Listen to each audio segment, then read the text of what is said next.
पंचायत चुनाव की तारीखों के ऐलान के साथ ही अब सियासत अलग अलग रंग में दिखने लगी है।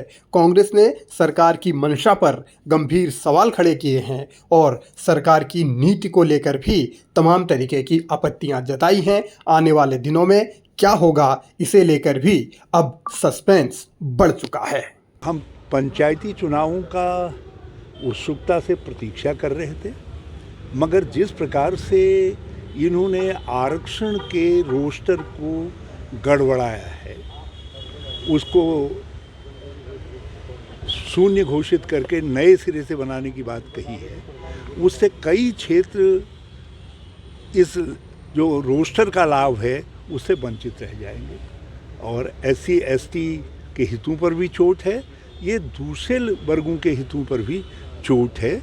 और ये क्यों किया गया है ये समझ में बिल्कुल साफ तौर पर आता है, क्योंकि जो इस समय रोस्टर था उस रोस्टर के अनुसार जो है भाजपा के कई जिलों के अंदर संभावित उम्मीदवारों को नुकसान पहुंच रहा था और उनको बचाने के लिए ये सारा रोस्टर गड़बड़ाया गया है। कांग्रेस इसकी निंदा करती है। दूसरा, बारह जिलों में तो चुनाव होने एक करोड़ की जनसंख्या के अंदर चुनाव होने हैं और आपने उसको 2 चरणों में कर दिया। क्या औचित्य है भाई 2 चरणों में करने का? बताइए ना, क्या औचित्य है?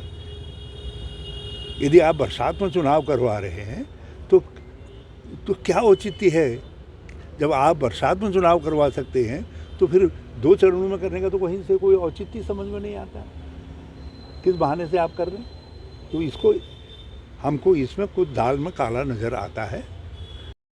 पंचायती राज व्यवस्था को लेकर लगातार अलग अलग तरीके की चुनौतियां आती रही हैं और सवाल भी उठते रहे हैं, लेकिन कांग्रेस मौजूदा दौर में कमज़ोर स्थिति में है, तो अब सरकार को घेरने के लिए एक नए तरीके से प्लानिंग की सोच रही है और वही प्लान इस चुनाव में दिखाने की कोशिश है। देखिए,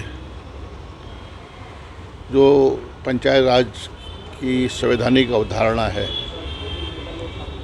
उसको पूर्णतः समाप्त कर दिया गया है, नष्ट कर दिया गया है। पंचायत राज अधिनियम को खत्म कर दिया गया है। पंचायत अधिनियम में जो आरक्षण की व्यवस्था है उसको समाप्त कर दिया गया है और कई पंचायतों से जुड़े हुए प्रतिनिधि माननीय उच्च न्यायालय में इन विसंगतियों को लेकर याचिका दायर करते हैं और सुनवाई होती है और उत्तराखंड सरकार के महाधिवक्ता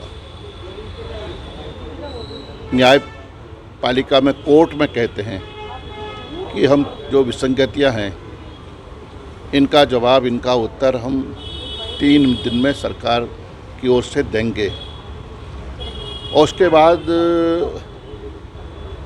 तत्काल बाद अधिसूचना जारी हो जाती है, चुनाव की अधिसूचना जारी हो जाती है।